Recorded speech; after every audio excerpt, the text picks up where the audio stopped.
Bonjour depuis la fraîche et humide ville de Charlotte en Caroline du Nord, où M. Wallace Smith enregistre une émission sur la démystification de la croyance de l'enlèvement, au moment même où j'enregistre cette vidéo. Il proposera le DVD sur l'enlèvement. C'est toujours un sujet brûlant. Les gens croient en quelque chose qui n'est tout simplement pas biblique. Il va donc démystifier cette croyance de l'enlèvement. Je suis rentré du Canada hier, j'ai pris l'avion pour Winnipeg il y a plus d'une semaine et j'ai eu l'occasion de délivrer une conférence du monde de demain. J'ai pensé partager avec vous ce que j'ai partagé avec d'autres. En 2002 ou 2003, j'ai organisé l'une de ces conférences du monde de demain à Winnipeg.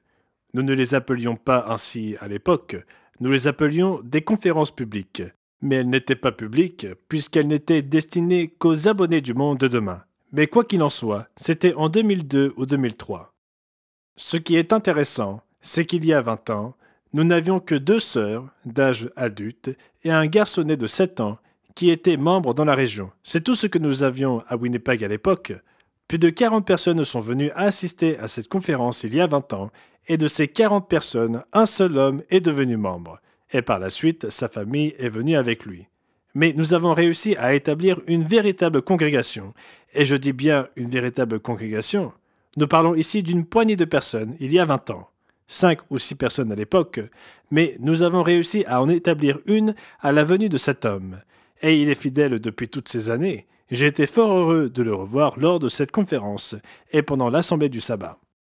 En 2014, 6 membres se sont joints à nous à la suite d'une autre conférence du monde de demain que j'ai donnée là-bas. J'ai pu faire la connaissance d'au moins 6 personnes qui étaient revenues à la suite de cette conférence. Je n'avais aucune idée du nombre de personnes revenues parce que je faisais des allers-retours en Angleterre où j'avais déménagé et que je n'ai pas eu beaucoup de suivi, mais j'ai été fort surpris et très heureux de rencontrer 6 des membres qui sont baptisés aujourd'hui et qui étaient revenus à la suite de cette conférence de 2014 du Monde de demain. En 2023, 54 invités se sont présentés. Nous avons organisé un buffet froid pour les accueillir et 32 d'entre eux sont restés pour l'Assemblée du sabbat qui a suivi. Et je crois savoir que 6 ou 7 d'entre eux sont venus à l'Assemblée du sabbat de la semaine suivante. En tout et pour tout, nous sommes passés de 2 membres et un enfant à environ 60 à 70 membres dans la région de Winnipeg.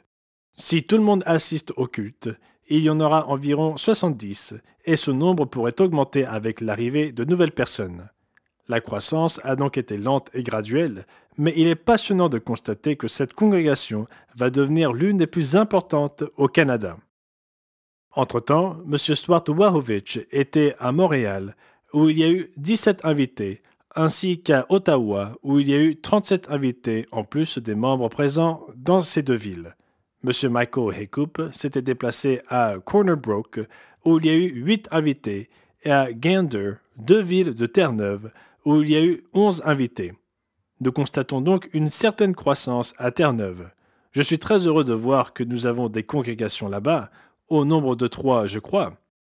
C'est vraiment bien de voir cela, car nos congrégations à Terre-Neuve tenaient sur un fil, pour ainsi dire, et nous avons accueilli de nouvelles personnes ces dernières années, ce qui est plutôt encourageant à observer.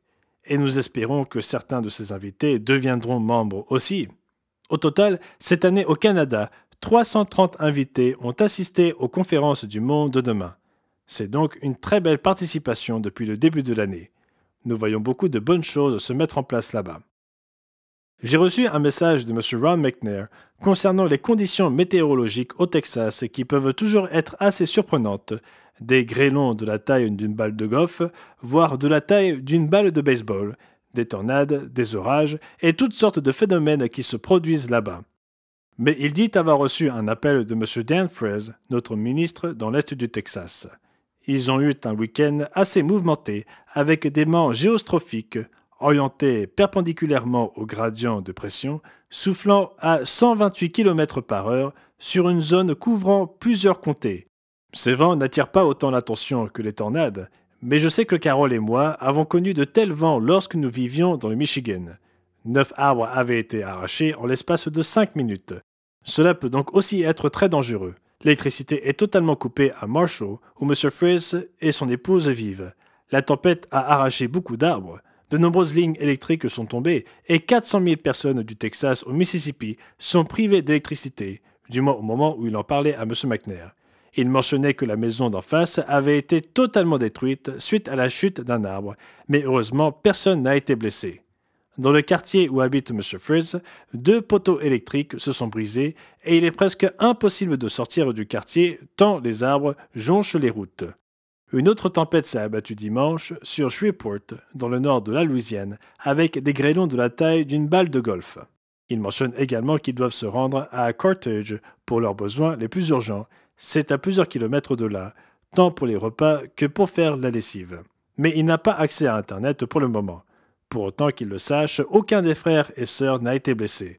Mais les toitures de certains membres ont été endommagées et certains perdront sans doute des denrées alimentaires à cause des coupures d'électricité.